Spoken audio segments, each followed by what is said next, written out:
3 bagian. Yang pertama itu tentang asam nukleat sama dogma sentral. Terus yang kedua itu protein dan enzim. Terus yang ketiga itu yang analisis sel. Ada yang kurang nggak? Halo.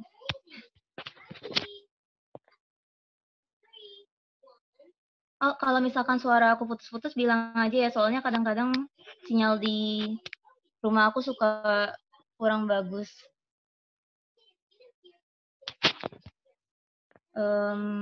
Oke, jadi jadi karena itu ada 3 bagian, rencananya aku hari ini mau ngebahas materi. Jadi bahas materi, terus setelah itu kita lihat contoh-contoh soalnya gimana.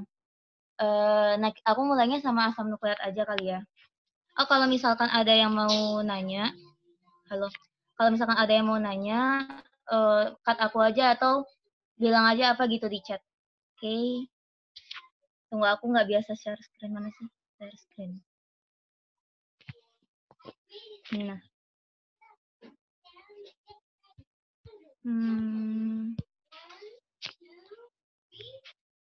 Mana sih? Sebentar. Ini masih share screen kan ya? Aku bingung. Ya benar. Tapi, nggak ding. Oke, kita mulai ya semuanya. Jadi, ini asam nukleat nih. Nah, di DKH itu sebetulnya kalian belajarnya kayak cuma yang apa ya, yang dasar-dasar lah, misalkan kayak strukturnya, terus kayak fungsi ininya gimana gitu-gitu. Tapi nggak sampai kayak metabolismenya, misalkan kalian harus ngejelasin cara replikasi itu gimana gitu-gitu, enggak. Nah, jadi ini di PPTI kita mulai dari gula penyusun asam nukleatnya. Kalian punya ribosa sama deoksiribosa. Nah, yang harus kalian ingat di sini, kalian ingat strukturnya yang pertama, tapi yang paling gampang kalian ingat dari gulanya, kalau RNA itu kan dia ribosa ya. Nah, ribosa itu punya OH di sini, sedangkan deoksiribosa itu enggak. Makanya namanya deoksi, jadi kehilangan satu oksigen gitu. Itu buat yang ini. Nah, terus basa nitrogennya. Nah, basa nitrogen itu ada 2 jenis ya, ada purin sama pirimidin. Nah, yang ini, tapi kalian kan ujiannya online ya, jadi mungkin kalau misalkan open book, kalian bisa aja lihat strukturnya dan nggak perlu dihafal. Cuma kalau purin itu berarti kalian bisa lihat di sini, gimana sih caranya ini menghapusnya? Oh, ini clear. Nah, ya jadi kalau misalkan purin itu, dia ada 2 cincin. Kalau misalkan pirimidin itu cuma ada 1 cincin. Nah, ingat ya kalau misalkan pirimidin di DNA itu cuma ada timin sitosin, kalau misalkan di RNA cuma ada urasil sitosin.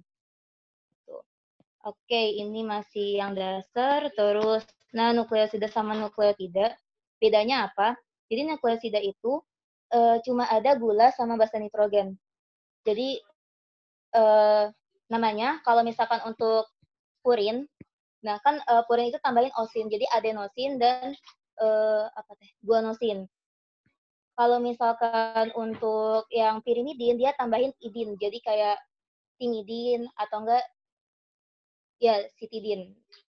Nah, kalau misalkan nukleotida, nah nukleotida ini itu udah sama fosfatnya. Jadi AMP itu apa? AMP itu adenosin monofosfat gitu. Jadi ada satu fosfat. Kalau misalkan T itu apa? T itu berarti trifosfat. Dia belum dalam bentukan nukleotida yang bakalan nyambung jadi DNA, dia masih dalam bentuk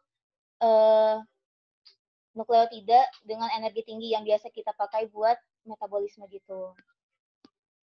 Nah, ini contohnya kalau misalkan udah nukleotidanya gabung, jadi ada A, G, U, sama C.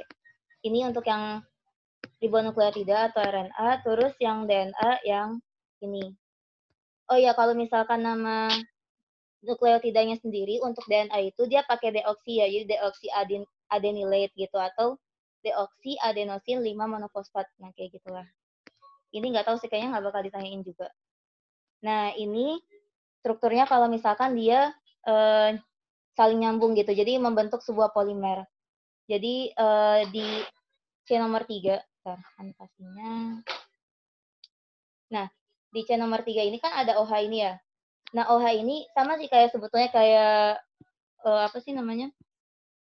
Kimia organik. Jadi O-nya ini bakal nyerang ke P, terus ini P-nya bakal ngelepas 2 fosfat. Jadi dia jadi monofosfat doang, terus terbentuk ikatan ini salah. Nih. Diester, fosfodiester. Nah, itu si kan fosfat itu selalu ke ini ya, ke C yang nomor 5. Ini C yang nomor 5 ini. Jadi nanti kalau misalkan kalian lihat struktur polimernya itu nanti bakal dari bagian yang 5, kan yang bagian 3-nya nyerang ke bagian yang 5 lagi kan. Itu terus sampai yang paling bawah itu ujung 3. Jadi ujungnya itu dilihat dari C nomor berapa. Yang atas kalau misalkan dia terikat di fosfat berarti C5. Nah, kalau misalkan dia OH-nya itu nggak mengikat apapun, berarti dia itu, dan dia di C3, berarti itu ujung 3 gitu. Itu untuk ini, terus, kalau aku kecepatan bilang ya, soalnya kalau di tab aku nggak ngerasa ngomong sama siapa-siapa gitu. Nah. Oke, ini RNA. Jadi RNA itu, kalian tahu lah ya, jadi ada untai, kalau RNA itu untai tunggal, tapi kalau misalkan DNA itu dia untainya ganda. Dan monomer bahasanya kalian juga udah tahu ya. Nah, terus jadi RNA itu ada 3 jenis, ada mRNA, ada tRNA, sama ada ribosomal RNA. Ini kayaknya udah pernah sering banget dibahas ya, mRNA itu dia punya codon. Nah, jadi codon itu adalah sequence di mana dia itu punya kode untuk mentranslasi itu jadi protein gitu. Nah, kodenya itu ada di mRNA. Nah, terus tRNA itu gila banget aku. Ya. Nah, tRNA itu dia RNA juga. Tapi RNA-nya tuh bentuknya lucu. Ini bentuknya maaf ya, ini nggak sebenarnya, tapi intinya kayak gini lah. Ya kayak gitu. Terus tadi di sini dia akan ikat asam amino. Nah, nanti di bagian sininya itu nanti bakalan ada antikodon yang nanti nyocokin sama si kodonnya.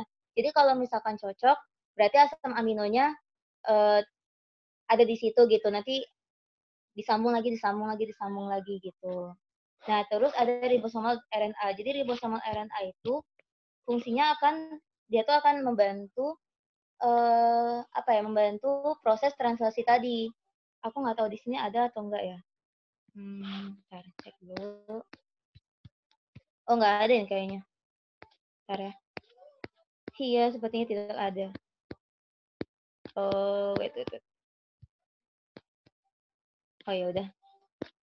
Oh, ini ada ternyata. Bentar ya. Oh iya, ini dia. Nah, ini bentuk RNA yang sempat aku bilang tadi, ini tRNA-nya, ini mRNA, sama itu rRNA. Oke. Oh ya, di sini ada kok. Mana tadi? Maaf ya, ini agak kurang ini aku sama tab aku.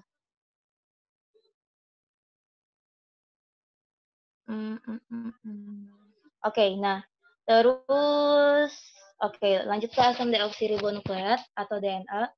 Jadi tadi ada 2 untai ya. Nah, kan di sini dia bilang nih, helix itu terbentuk sedemikian rupa sehingga tulang punggung deoksiribosa fosfat ada di bagian luar.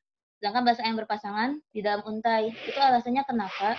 Soalnya ini ada yang namanya ikatan hidrogen antara 2 basa. Bisa di bawah tadi ada kok gambarnya. Nah, jadi ikatan hidrogen ini, karena ada ikatan hidrogen itu makanya bagian basanya itu saling berhadapan. Jadi di bagian luarnya itu ya yang tadi tulang belakang dari si DNA itu yang ada gula sama fosfatnya. Nah, ini kan udah tahu lah ya arah kepolarannya itu beda, jadi 5-3, terus di sininya 5-3 gitu. Sudah. Terus, nah ini dia helix gandanya. Jadi kalian bisa lihat di sini, kalau misalkan ikatan hidrogennya itu nanti antara T sama A, ini harusnya kalian udah tahu, ini ada 2 ikatan hidrogen. Sedangkan untuk yang C sama G itu ada 3. Nah, ini kalian kalau misalkan kalian masih bisa lihat, sebentar adek aku nangis. Oh ya. Yang apa ya tadi? Oh, untuk yang struktur ini kalian harus sadar aja gitu kalau misalkan dia sitosin kan dia punya ininya kan ada NH ini nih. Berarti hanya ini pasti berhubungan sama yang seberangnya, kalau nggak O, dia bisa N gitu. Nah, kalau misalkan ini kan N nih, berarti seberangnya harus ada, sorry kok N yang ini. Nah, ada H ini kan, berarti seberangnya harus O atau enggak N. Atau enggak O. Nah, kayak gitu. Ini bisa kalian lihat lagi. Tapi kalau misalkan di SFB harus kalian hafalin sih. Tapi kalau tahuku di DDKH enggak juga nggak apa-apa. Nah, ini stabilitas struktur DNA. Jadi, kalian tahu kan ya kalau DNA itu dia bisa dilepas dan bisa disambung. Ya, dalam keadaan sekarang, dalam keadaan normal itu, dia akan membentuk double helix. Tapi saat tertentu, saat tertentu, misalkan mau replikasi atau transkripsi dan lain-lain, itu DNA itu bisa kita pisahin gitu double helixnya jadi single helix, single stranded. Nah, ini harusnya kita lihat dari yang faktor yang mendorong disosiasi double helix. Jadi random coil itu maksudnya jadi dari yang 2 gitu jadi 1 doang. Nah, itu gimana caranya gaya apa yang membuat dia bisa terpisah? Itu ada 2 gaya yang tolak menolak ini. Jadi antar-antar itu kan dia punya muatan ya, apalagi di basa nitrogennya juga punya muatan karena dia bisa bermuatan atau enggak seenggak-enggaknya polar lah. Nah, ini tuh punya gaya elektrostatik kan, karena misalkan O itu punya banyak elektron, terus yang sebelah sana juga ada O yang punya banyak elektron, jadi dia tuh bisa tolak-menolak. Nah, sama yang kedua itu tingginya entropi struktur random coil. Maksudnya gimana? Jadi, kalau di dalam DNA itu kan pas dia double kayak gini, itu kan dia anggapannya satu buah gitu, satu buah molekul poliatom ya gitulah. Kok poliatom? Ya, ya gitulah. Ya, jadi satu molekul karena waktu dia membelah jadi 2, kita putus ikatan hidrogennya itu, nanti dia jadi 2 karena entropi itu dia selalu kalau misalkan jumlah molekulnya lebih banyak, dia akan bernilai positif dan dia akan spontan lah istilahnya. Nah, tapi kenapa di dalam situasi kondisi normal suhu tubuh kita 37 terus konsentrasi segini tuh dia nggak terbagi menjadi 2 gitu. Soalnya ini ada gaya yang menstabilkan rantai ganda. Jadi yang pertama itu ikatan hidrogen antar basanya. Jadi kan ikatan hidrogen sendiri kuat ya. Nah, dia itu akan menahan struktur si DNA itu, misalkan NH sama O di sini gitu. Nah, ini kan banyak nih, apalagi CG punya 3, terus AT punya 2. Nah, itu bakal kuat gitu nahannya, makanya dia nggak bakal mudah lepas. Terus yang kedua itu ada interaksi van der Waals antar tumpukan cincin basa. Gimana cara ininya ya? Jadi DNA itu kan kalau secara struktur kita lihatnya gini ya. Aku hapus dulu. Kita balik sedikit. Nah, kayak gini kan ya. Tapi sebetulnya di dalam kenyataannya itu dia modelnya kayak gini nih, lempengan gitu. Jadi basanya itu membentuknya kayak stack gini lah gitu. Nah, ini nanti ada ininya sambung lagi gitu-gitu terus. Nah, jadi karena dia tuh bentuknya agak piringan gitu ya, karena dia aromatik terus karena dia piringan itu nanti di sini tuh akan ada gaya. Sebentar aku ganti warna. Where is it? Ada. Gini, akan ada gaya van der Waals di sini. Nah, gaya ini menstabilkan posisi mereka sebagai double helix juga gitu. Oke, nah terus nih, perubahan energi bebas itu transisi dari helix ganda ke coil. Itu kita bisa lihat kan rumusnya energi bebas ini ya. Nah, ketika temperatur naik, kan tadi waktu kita bahas di atas, yang S itu nanti dipengaruhi sama yang jadi 1 ke 2 itu kan. Terus delta H itu yang elektrostatik bla bla blanya. Tapi ada juga gaya dari yang ini. Nah, biar delta G-nya itu negatif, berarti kan S-nya ini karena S-nya tetap, T-nya ini harus semakin besar kan. Harus naik. Biar apa? Biar dia semakin negatif. Saat dia semakin negatif, berarti kemungkinan delta G itu negatif makin besar juga kan. Nah, makanya waktu temperaturnya kita naikkan itu, dia akan lepas juga si double helix-nya. Nah, tapi kalau misalkan kita pikir lagi, kalau kayak gitu kenapa waktu kita replikasi atau transkripsi dan sebagainya itu si double double helixnya itu bisa saling lepas gitu, bisa jadi single. Nah, itu alasannya karena ada enzim. Nah, nanti kita akan ngebahas sedikit buat enzim di protein, di bagian protein maksud aku. Nah, jadi enzim ini dia kan menurunkan energi aktivasi kan. Jadi walaupun T-nya itu nggak kita naikkan, maka ini tuh akan tetap apa ya? Akan tetap bisa jadi single stranded gitu. Wah, sebentar. Oke. Okay.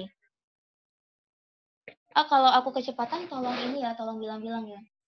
Terus aku nggak nyadar gitu kan. Oke. Okay. Nah, terus kita lanjut. Ini ya tadi yang kalau misalkan kita tambahin panas, atau sama tambahin basah juga, dia akan jadi single stranded. Terus kalau misalkan kita balikin lagi, kita renaturasi lagi, itu dia akan jadi double stranded. Nah, ini fungsi asam nukleat, kita semua pasti udah tahu, dia pembawa material genetik dan blueprint ya. Jadi material genetik itu blueprint dari semua tubuh kita. Kenapa? Soalnya kalian dari sini deh, kan organisme itu terbentuk dari kumpulan jaringan, dan jaringan itu terbuat dari makromolekul-makromolekul yang mainly itu protein. Protein itu ditranslasi asalnya dari mRNA, kodenya ada di mRNA, kode mRNA dari DNA gitu. Nah, makanya semua protein yang ada di dalam tubuh kita itu asal muasalnya ya dari DNA, makanya dia itu blueprint dari organisme gitu. Oke, ini aku skip nih yang bagian bawah. Ini penjelasannya nanti akan ada di bagian bawah. Oke, jadi dogma sentral. Aku mau ke skip dulu ke dogma sentral sebentar, baru kita bahas yang itu. Nah, dogma sentral ini istilahnya kayak perjalanan dari materi genetik, dari kode-kode itu menjadi protein gitu. Ya, ini gampang sih lihatnya.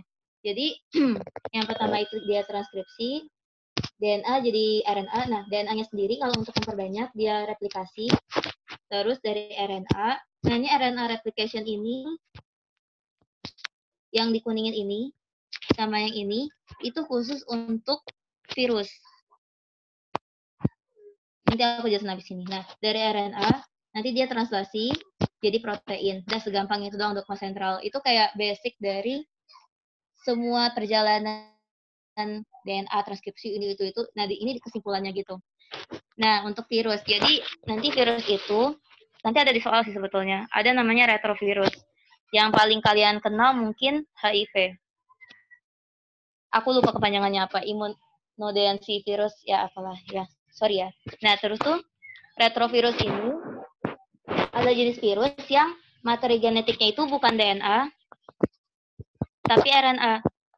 Nah, kan virus itu kalian tahu kan dia menginjeksi material genetiknya itu di dalam sel ya, mau sel bakteri kayak sel manusia gitu. Tapi mau bakteri, mau manusia itu sama-sama material genetiknya itu DNA bukan RNA. Nah, makanya nanti ada reverse transcription. Nanti dia punya enzimnya sendiri. Nanti RNA itu akan dirubahnya jadi DNA gitu. Jadi kebalik dari yang kita tahu. Nah, setelah jadi DNA, dia nyatu tuh sama DNA-nya si sel. Nanti digandakan, terus ditranskripsi gitu-gitu sama si sel itu. Makanya itu menipu banget, dan kalau aku pernah baca, itu tuh rentan banget sama mutasi. Kayak gitu. Aku nggak usah jelasin mutasinya ya. Kalau ada yang bingung, kalau ada yang mau tahu, nggak apa-apa, nanya aja. Tapi intinya gitu. Terus apa nih? Ini ya, ini intinya kayak gitu lah ya. Oh, sorry, tadi ada yang aku skip ya. Nah, aku nggak tahu nih, kalau misalkan aku lupa di ujian biokimia yang kapan, itu ada pertanyaan tentang eksperimen. Jadi, aku lupa juga eksperimennya tentang apa. Jadi, kayak ada eksperimennya itu ada di buku Strayer kalau nggak salah, dan itu ada di pertanyaan ujian tahun berapa gitu. Jadi, aku jelasin sedikit lah ya.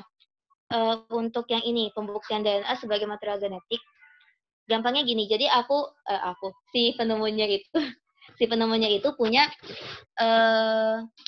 DNA. Jadi DNA, terus yang satunya itu bentuk virulen itu berarti dia itu ada kapsulnya. Jadi ada kapsul polisakarida apa gitu. Polisakarida itu jadi ngehalangin biar si selnya ini nggak dihancurin sama antibiotik yang ada di dalam tubuh si tikus. Kan kalau misalkan ada antigen atau sesuatu yang asing gitu kan pasti dibasmi gitu kan sama antibodi tubuhnya. Kok antibiotik, sorry, antibodi tubuhnya. Nah, si yang merah-merah ini tuh karena ada kapsulnya itu dia nggak bakal kena sama antibodi. Nah, itu membunuh si tikus. Sedangkan yang bentuknya nggak di kapsul itu malah ya memang hidup karena dia udah keburu dibunuh sama antibodi si tikus kan. Nah, sekarang yang kapsulnya tuh kita hancurin dengan panas. Kapsulnya kita hancurin dengan panas, terus kita campur sama yang tadi nih yang enggak ada kapsulnya. Nah, taunya waktu dimasukin ke dalam tikus, tikusnya mati. Lah, tapi kan si bakterinya ini nggak di kapsul dong. Harusnya kena antibodi, kok bisa enggak? Nah, itu membuktikan kalau misalkan bentar, di heat kill virulent bacteria ini, dia masih punya, kan proteinnya rusak tuh. Protein rusak. Nah, DNA-nya itu masih ada. Nah, DNA ini, nanti dia masuk nih ke dalam si ini.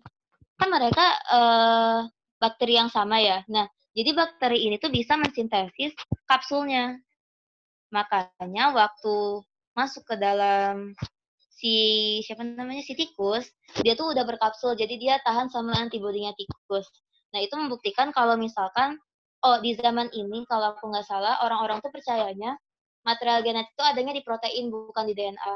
Makanya ini tuh membuktikan, ini protein rusak, tapi DNA yang masih ada tetap bisa loh bikin kapsulnya. Nah, itu ngebuktiinnya itu. Ya, semacam itu. Kalau yang ini, nah sebetulnya untuk yang ini, salah ding, yang ini. Nah, yang ini aku juga nggak terlalu ngerti sih. Hehe. Aku udah coba cari, tapi intinya tuh dia mendegradasi beberapa bagian dari suatu sel gitu. Nah, waktu yang didegradasi DNA tuh, terus nggak ada ini nih, mana ya? Nggak ada cerita yang ini nih. Kan ini bakal masuk, terus yang si DNA-nya ini masuk ke dalam gitu kan. Nah, ini transformasi nih. Nah, waktu DNA-nya degradasi itu berarti kayak ya dipecah intinya nggak jadi DNA lagi lah. Nah, itu dia nggak bisa terjadi transformasi. Nah, itu membuktikan juga kalau misalkan DNA itu yang merupakan material genetik dari suatu organisme. Oke. Nah, terus yang ini tuh soal virus. Jadi dia tuh mereka tuh pakai bacteriophage, itu virus yang sering banget dipakai buat eksperimen. Jadi mereka ngelabelin tuh DNA-nya dilabelin, terus DNA-nya dilabelin pakai 32P, terus yang proteinnya tuh juga dilabelin. Nah, ending-endingnya waktu mereka lihat hasilnya ternyata DNA yang masih tetap ada di dalam, yang masih tetap aktif lah istilahnya. Nah, itu tuh mana pennya? Si ini yang di-code sama 32P gitu. Makanya itu membuktikan lagi kalau misalkan DNA itu material genetik juga gitu. Itu sih eksperimen-eksperimen tuh membuktikan DNA, karena orang-orang nggak percaya gitu kalau misalkan di zaman dulu ya, kalau misalkan DNA itu membawa material genetik. Nah, ini ada pertanyaan, bagaimana DNA dapat menyimpan begitu banyak informasi, padahal monomer DNA hanya terdiri dari 4 macam nukleotida. Itu jelas ya, tadi aku udah bilang juga. Jadi kalau misalkan walaupun dia 4 macam nukleotida, enggak ding, aku belum bilang apa ya. Nah, kalau misalkan kan dia oke lah cuma ada 3 ini. Tapi misalkan ya aku punya ATG, terus aku punya ACG. Ini aja udah beda gitu proteinnya kan. Protein 1 misalkan. Protein astagfirullahaladzim. Oke, enggak ini. Coba coret aja. Asam amino 1, terus ini asam amino 2. Nah, asam amino ini, andaikan AA2-nya duluan, terus baru AA1, ini aja udah beda protein yang dihasilin gitu. Jadi urutan asam amino, itu aja satu urutan beda tuh udah beda protein gitu ceritanya. Nah, makanya dari empat basa nukleotida ini aja tuh bakal kita ubah-ubah urutannya bakalan bisa ngasilin suatu protein yang berbagai macam. Makanya itu yang menyebabkan DNA itu punya banyak informasi itu karena itu. Nah, terus bagaimana informasi yang terkandung dalam DNA ditransmisikan pada sel? Jadi gini, DNA itu kan nanti menghasilkan protein ya. Nah, protein itu banyak macamnya. Misalnya dia bisa jadi pembentuk sel misalkan, kayak komponen pembentuk sel. Atau enggak dia jadi enzim. Terus dia bisa jadi, pokoknya dia protein itu bentukannya banyak itu dalam tubuh. Nah, yang paling aku misalkan ambil contoh salah satu enzim. Enzim itu kan dia basically ada substrat, terus dia katalisis, terus dia ngebentuk sesuatu kan. Nah, nanti hasilnya itu bakal ada regulasinya lagi di dalam tubuh. Jadinya tuh, nah regulasi itu nanti misalkan dia ngatur pembentukan ATP gitu. Nah, kayak gitu. Jadi makanya dari DNA aja udah bisa mengatur tubuh. Jadi transmisi ke selnya itu bisa dalam bentuk selnya atau metabolisme yang ada dalam sel kayak gitu sih. Aku ngertiin soalnya ya maksud aku. Kalau misalkan ada yang merasa salah, maksudnya merasa aku salah, sok aja karena aku bisa salah juga. Ini dogma sentral tadi udah aku bahas sebentar. Nah, ini ceritanya. Panjang juga ya. Sebentar. Ini tempatnya yang harus kalian lihat. Jadi misalkan gini, kalian lihat ini, kita mulai dari yang paling kecil ya, nukleolus.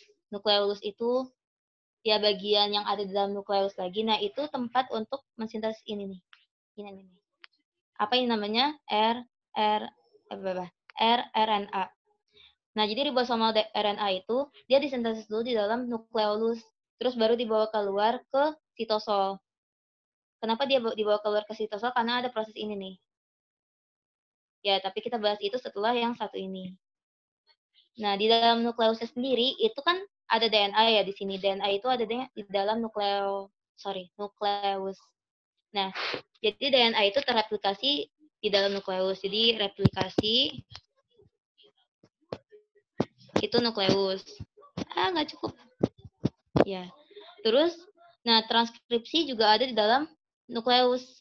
Kenapa? Karena DNA-nya sendiri ada di dalam nukleus kan. Jadi DNA itu nggak bisa keluar kayak RNA atau ya ribosom RNA tadi. Jadi dia tetap ada dalam nukleus, makanya transkripsi itu ada di dalam nukleus juga.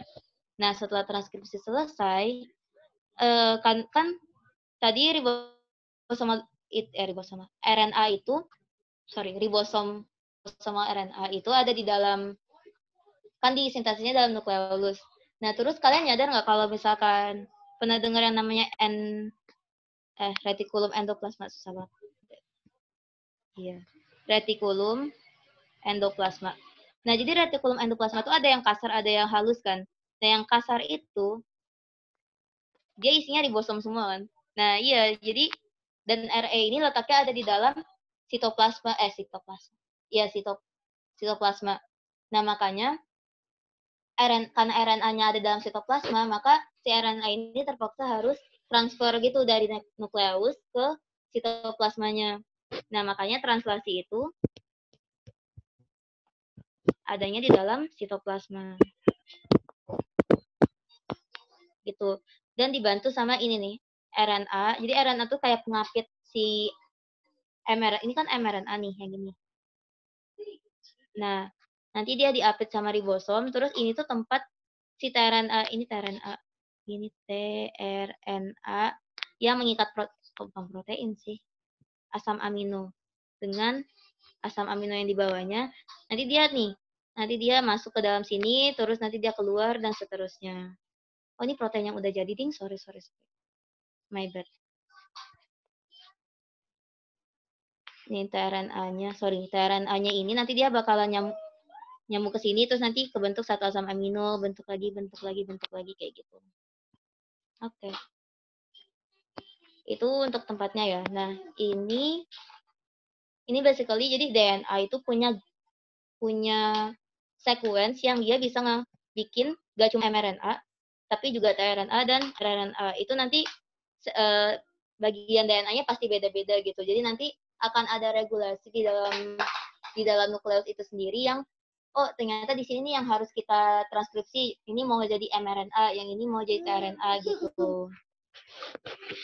Sebentar ya. Pegang. Oke, kita lanjutin. Nah, terus ini oh ini transkripsi. Ya. Jadi transkripsi itu dia dilakuin sama ya, sebentar. Nah, transkripsi itu dia di enzim yang digunakan di dalam situ yang paling mainnya itu RNA polimerase. Jadi RNA polimerase itu sesuai nama ya. Jadi nukleotida yang ribosa itu nanti dijadikan suatu polimerase gitu. Nah, arahnya dari 5 ke 3. Jadi bentar. Misalkan aku punya DNA. Ini DNA. Nah, DNA-nya itu bakalan dibaca dari 3 ke 5. Nanti si mRNA-nya akan terbentuk dari 5 ke 3. Ini mRNA-nya.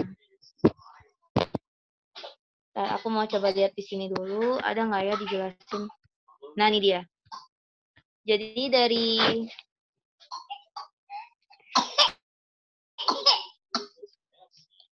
udah. Nah, jadi dari kalian lihat ya, itu di situ ada coding strain dan template strain.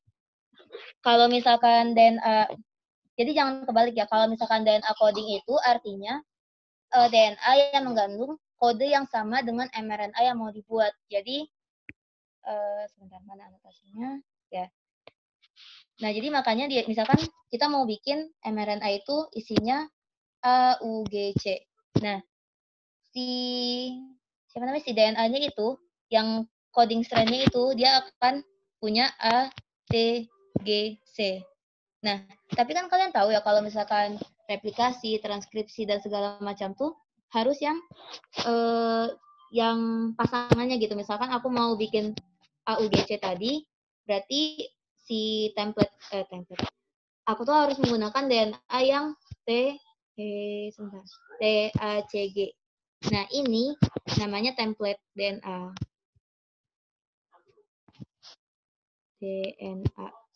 Nah, jadi si coding ini kan coding strand. Tapi dia itu bukan yang dipakai buat bikin mRNA, tapi dia yang punya kode yang sama dengan mRNA yang kita mau bikin. Ya. Nah, baru template-nya ini baru kebentuknya mRNA yang kita mau. Jadi jangan kebalik ya antara non-template, template, coding, non-coding. Ini non-coding juga disebutnya. Oke. Nah, terus dapat nih transkripsi RNA-nya. Oke, nah ini translasi. Jadi translasi itu enggak sama sih. mRNA-nya itu dibaca dari 5 ke 3. Nah, mRNA-nya itu mRNA-nya itu dari 5 ke ini ujung 3. Jadi ini harusnya nggak langsung kayak gini sih. Ini harusnya RNA-nya dipindah dulu ke dalam ini. Jadi dia nggak nyambung sama DNA ini. Dia ini ada di sitoplasma. Yang ini adanya di nukleus. Oh, tapi ini bisa juga sih terjadi. Dia bisa, misalkan dia transkripsi terus langsung ditranslasi di tempat gitu. Itu kejadiannya cuma ada di prokariot gitu. Tapi kalau misalkan di eukariot, di manusia gitu, ini nggak mungkin terjadi langsung gitu. Ya. Nah, jadi kalian bisa lihat ya kalau misalkan mRNA itu dibacanya dari 5 ke arah 3. Nah, jadi nanti kalau misalkan aku punya ini A, U, G, C, aku nggak hafal ya BTW. C, G, A misalkan D, S, T. Nah, nanti si metionin ini akan jadi, itu tuh dari ujung 5 kan. Nah, dia itu ujung N dari protein. Jadi, yang kodenya paling di sebelah 5 aksennya si mRNA itu dia yang akan jadi N terminalnya. Terus yang paling dekat sama 3 aksennya mRNA dia akan jadi ujung C. Kalian udah belajar kan ya ujung N sama ujung C? Harusnya udah sih, harusnya. Okay. Nanti sebetulnya kita bahas lagi sih kalau sempat di bagian protein. Nah, itu untuk translasi. Jadi udah, itu aja sih yang perlu kalian tahu harusnya. Ini pertanyaannya tadi udah. Oh, ini kode genetik. Jadi dari sebentar. Ini bukan DNA ya, ini kodon. Kodon itu mRNA yang isinya kode protein. Nah, ini sequence mRNA. Jadi sequence itu 33 misalkan A, U, G gitu. Terus ada apa gitu, U misalkan. Nah, ini tabelnya. Jadi kalau kalian lihat A, U, G berarti dia mulai. Kalau lihat 3 ini, berarti dia stop. Stop codon itu berarti udah stop. Tapi ini nggak jadi asam amino apapun ya. Dia udah stop aja. Jadi asam amino terakhir itu yang sebelum dia tadi, yang di bawah sebelum dia. Gitu. Itu terus apa? Nah, degenerasi of genetic code itu maksudnya gini, misalkan coba kita lihat, tirosin itu kodonnya ada 2, jadi ada 2 kodon yang akan mengkode tirosin. Mana nih? Tir. Aku nggak lihat, oh ini dia. Nih, ada 2 kodon kan? Nah, itu maksudnya degenerasi. Sebetulnya apa sih yang menyebabkan degenerasi ini terjadi? Itu ada, kalau Inggrisnya tuh namanya wobble teori. Wobble tuh kayak goyang, nggak pasti gitu. Jadi misalkan aku punya, ini kan UAU ya, mRNA aku, itu dia UAU. Nah, nanti tRNA-nya apa? tRNA-nya itu kan A, U, A gitu kan. Nah, tapi andaikan di ujung sini itu aku punya, salah. Ini gimana cara ngilanginnya ya? Kalau misalkan di ujungnya tuh aku punya A, U, G, ini tRNA BTW. Ini tRNA. Bukan mRNA ya, jadi ini bukan metionin nih. Ini bukan metionin. Nah, jadi mereka satunya bawa sesuatu. Terus satunya bawa sesuatu. Nah, si ini, bagian yang ini, itu dia, karena ini UAU, ini AUG sama AUA itu bisa nempel.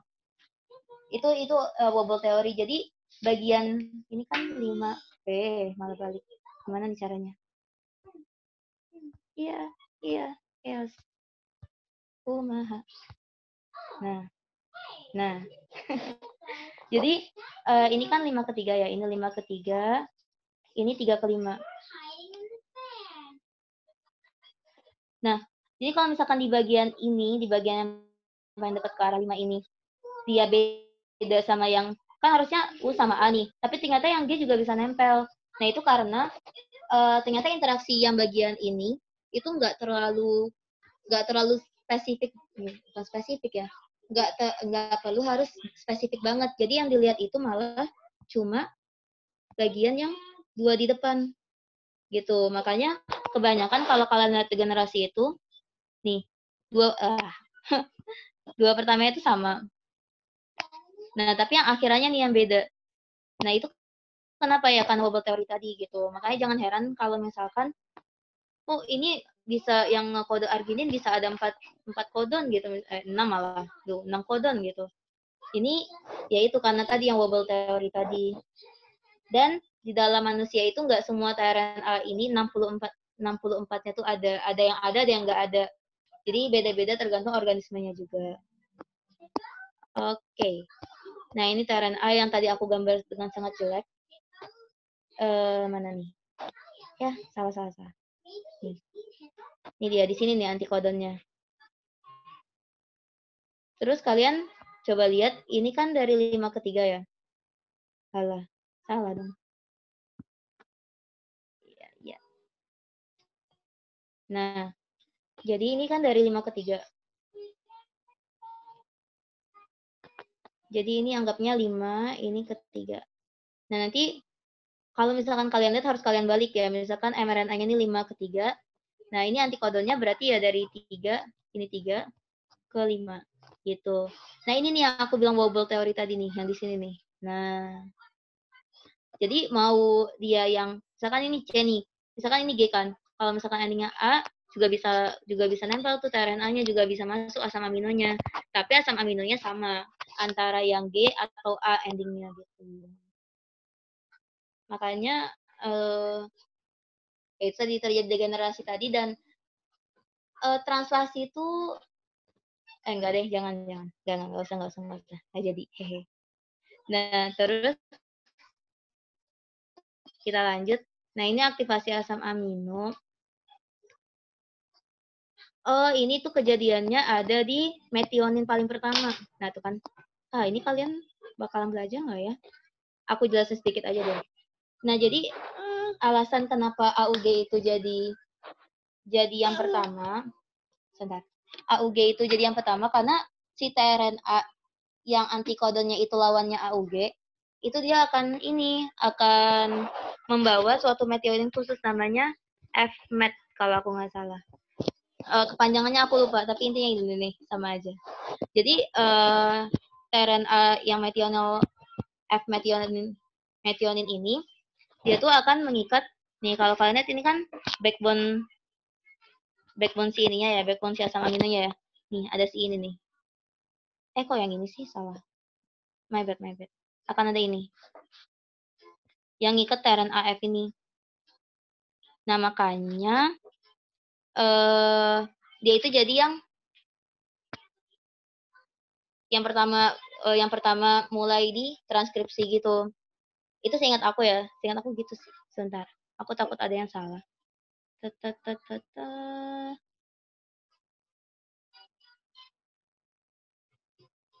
Oke. Kayaknya harusnya gitu. Jadi nanti dia bakalan nyangkut ke sini. Oke. Nah, ini proses secara umumnya. Jadi, ini kan ribosoma RNA ya. Bentar. Ini sih rRNA. Nah, terus nanti sebetulnya di dalam ribosoma RNA ini akan ada yang namanya ruangan gitu. Nah, yang ini nih. Jadi ada E, ada P, ada A. Nah, dia tuh masuknya lewat A. Jadi dia masuk lewat A, terus ini nanti bakalan geser ke arah sini. Ke arah, ya benar. Si ribosom itu bakalan geser ke arah sini kan. Jadi nanti kalau misalkan yang ada di P itu udah nyangkut ke si A, nanti dia bakalan kegeser ke E kan. Nah, di E ini nanti dia akan pergi. Jadi kalau kalian mau lihat ininya, mau lihat prosesnya tuh kayak gini. Nah, dia masuk, ini ke site A-nya. Ini site A-nya, dia masuk. Nah, yang site P-nya ini kan nanti dia akan ada di P, ya. Terus mereka nyambung, terbentuk kan ini di sini ikatan peptida yang nyambung asam amino jadi protein. Terus nanti si ribosomal ini akan geser ke sebelah kanan, ke sebelah 3 aksen. Dia akan geser ke sini. Nah, nanti si P ini, si yang di bagian P tadi akan geser ke E kan. Nah, di bagian E ini dia keluar. Yang megang valin ini nanti akan stay di situ kan, karena ini sekarang side P. Side A-nya diisi sama yang baru. Nanti dia ikatan lagi sampai panjang. Sampai panjang. Gitu. Itu secara umum prosesnya. Kalau enzim-enzimnya, ini ada release factor. Jadi nanti kalau misalkan di semester kemarin aku SFB. Ya, kalau di SFB itu, nanti kan akan belajar nih faktor-faktor yang meregulasi proses dari translasi dan transkripsi dan semuanya lah pokoknya. Dan itu cukup banyak sih. Jadi semangat aja nanti. Tapi itu nanti kok. Nah, jadi setelah kalian translasi, itu sebetulnya ada satu tahap lagi yang namanya post-translational modification. Nah, ini apa? Jadi, ceritanya sebetulnya waktu si asam amino ini disambung-sambung jadi protein, ada beberapa yang nggak langsung aktif. Misalkan ini insulin, ya. Ini itu preproinsulin, jadi sebelum insulin. Nah, sebetulnya yang kita pakai itu cuma A chain sama B chain. Nih, yang hijau sama yang biru. Yang ini nggak kita pakai. Nah, waktu mau diaktifasi jadi suatu protein, ini nanti kalau di sel nanti dia akan dipindahin misalkan ke dalam RE-nya atau ke dalam badan Golgi. Badan Golgi sih harusnya. Nah, ini tuh nanti akan dimodifikasi gini. Nah, dia akan si leadernya ini, leadernya ini akan hilang. Nah, dia terbentuk kayak gini kan. Nanti akan terbentuk ini ikatan disulfida, terus baru ininya dihilangin. Ini proinsulin BTW, ini proinsulin. Nah, nanti proinsulin ini akan diaktifasi jadi insulin. Kayak gitu, ini proses translasional. Jadi di tahap ini tuh semacam kayak folding protein, terus bentuk aktifnya gimana dan segala macam gitu. Itu semacam modifikasi akhir dari sebelum proteinnya kita buang, kita kirim ke tempat-tempat lain yang butuh protein itu gitu. Nah, ini secara struktur primernya. Jadi nih ada ikatan metionin di sini. Kok metionin, sorry sih. Ntar aku lupa nama ininya sama ininya. Ikatan disulfidanya pokoknya kayak gitu. Ini prokariot sama jadi aku lihat jam. Udah jam 4:30. Ini 1 jam lagi berarti. Ya, ini bedanya apa? Bedanya ini ada nukleus. Ini ada nukleus. Ini nggak ada nukleus, udah. No nukleus. Sebetulnya ada sih banyak perbedaan prokariot sama eukariot itu. Yang paling bisa dilihat emang nukleus, tapi sebetulnya di prokariot itu mereka nggak punya organel sel yang ada membrannya. Misalkan mitokondria tuh nggak ada.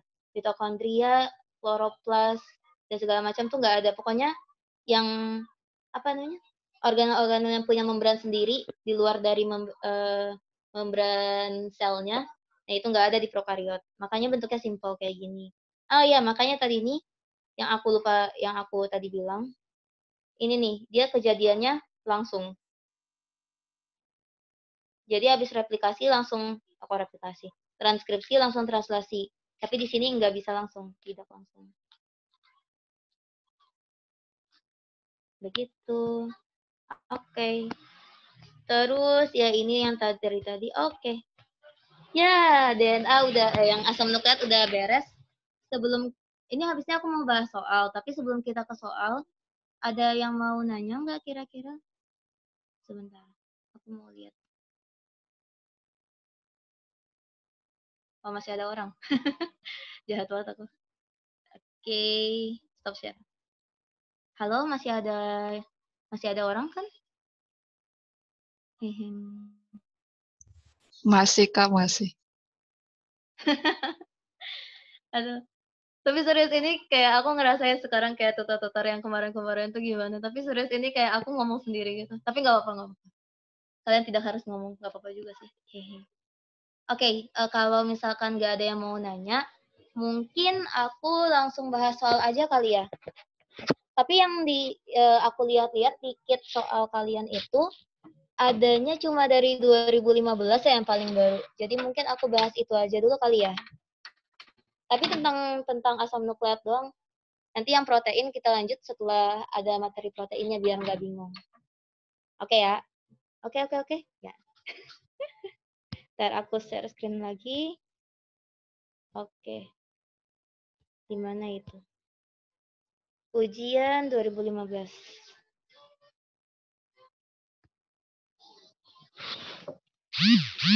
Oke. Ini kalau misalkan aku bahas terus kalian ada yang bingung, silahkan masih dibuka pertanyaan. Aku suka ada yang menginterupsi. Ya, jadi kita lanjut ya. Yang nomor 1 ada DNA-nya, tapi nggak apa-apa lah ya, kita bahas aja. Jadi di sini ada pernyataan. Kalian ada yang mau bahas soal lain dulu nggak? Atau kita bahas yang ini aja dulu? Halo?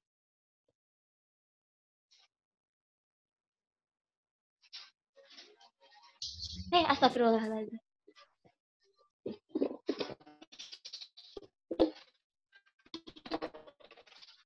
Halo? Enggak, aku bahas aja nih. Ya, oke ya. Oh, di sini hujan, jadi mungkin sinyal aku agak bakal putus-putus. Kalau iya benar, dikasih tahu aja. Oke, kita lanjut ya. Jadi yang pertama itu, asam organik, asam fosfat, dan asam karbonat dapat bertindak sebagai buffer. Ini benar. Kenapa? Karena ketiga asam ini, itu asam lemah. Dan itu dia buffer. Jadi ini benar. Terus organisme memerlukan ion logam. Nah, ini juga benar. Kenapa? Kalau kalian lihat di enzim sih yang paling aku suka, karena apa? Misalkan enzim nih. Nah, nanti sisi aktifnya ini bisa ada misalkan Mg2+, atau enggak, ya ion-ion logam lain lah pokoknya. Makanya itu yang kalau misalkan nggak ada ini gimana? Kalau misalkan nggak ada, dia nggak bakal aktif. Berarti enzimnya inaktif. Nah, makanya kenapa kita itu butuh ion logam karena itu. Berarti ini benar ya. Aduh, ya. Terus DNA, pati, heksokinase, makromolekul. Benar, DNA itu asam nukleat. Suara aku masih kedengaran nggak? Karena di sini hujannya deras banget ternyata. Kedengeran, Kak. Oke, aman ya. Ya, jadi DNA itu asam apa saja. DNA itu asam. Ya kan udah tahu lah ya, pati itu glukosa, sakarida, polisakarida. Heksokinase itu dia enzim. Ya, mereka semua makromolekul. Berarti 1, 2, 3 benar, maka A. Gitu ya. Terus kita lanjut, insang sel nanti aja, membran sel, siklus hidup, sel. Kalau misalkan buat buffer, itu biasanya ya, buffer itu paling krusial tuh ada di sel. Karena apa? Karena nanti misalkan kayak di sel itu dia butuh enzim ini buat aktif. Nah, biar enzim itu aktif, kita kan harus ngatur pH-nya nih, karena enzim hanya aktif di pH dan suhu tertentu. Makanya nanti pembuatan pH ini akan aku bahas setelah protein aja. Nah, sekarang ya, ini ada inosine monofosfat ya, setara ya. Ini ada adenin, terus ini ada si gula, dan ini ada fosfat. Dan dia nukleotida. Nukleotida, jangan kebalik ya guys. Sama nukleotida. Oke, ini aman. Oke, adenosin monofosfat memiliki atom C chiral. Ini benar. Kenapa? Sebetulnya simpelnya gini sih. Kalian tahu gula kan? Gula itu COH, terus ini COH-nya bisa di kanan, bisa di kiri. Ini H-nya. Ini aja udah chiral, di sini chiral, di sini chiral, semuanya chiral. Ya benar, dia punya C chiral gitu. Jadi kalian nggak usah pusing-pusing lihat C yang di mana gitu. Lihat aja C di gulanya. Oke, itu satu. Berarti ini benar ya, yang nomor 1. Susunan domain elektron pada gugus fosfat sama dengan pada gugus ribosa dengan atom O sebagai pusat. Jadi segitiga planar. Kita lihat ya. Katanya tadi segitiga planar ya. P sama O yang ini. Nah, O yang ini kan punya ini. Dia ini sebetulnya udah bukan segitiga planar sih, ini bengkok namanya. Kalau kalian masih ingat yang P, S, E, P, R, ya yang itu. Nah, terus yang ini ada 1, 2, 3, 4, ada 4 domain. P itu di bawah N ya, berarti dia 5.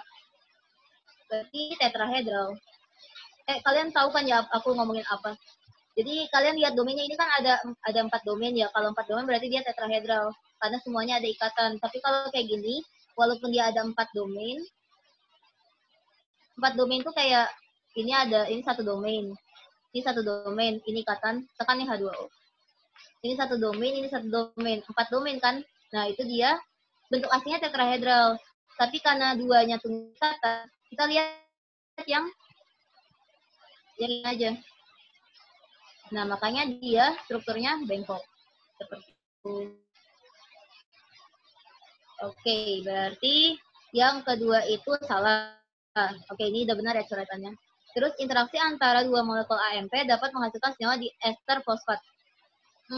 AMP ya. Jadi kalau AMP itu sebenarnya sama aja sih. Nanti di sini nyambung P, O, terus ini nyambung ke O, terus nyambung ke si ribosanya, deoksiribosanya, tadi ribosanya lagi.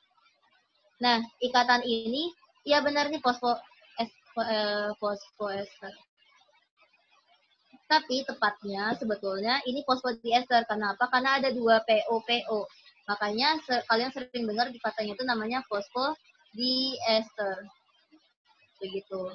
Tapi karena ini oke lah ada fosfat ester ya tadi bilangnya. Ester fosfat. Nah, karena ada ester fosfatnya kita iyain. Jadi 1 dan 3 benar ya. Berarti dia jawabannya jeng-jeng C.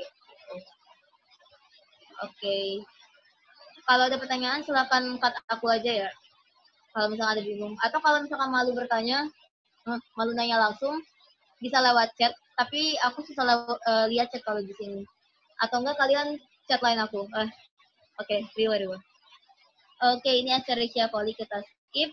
Terus,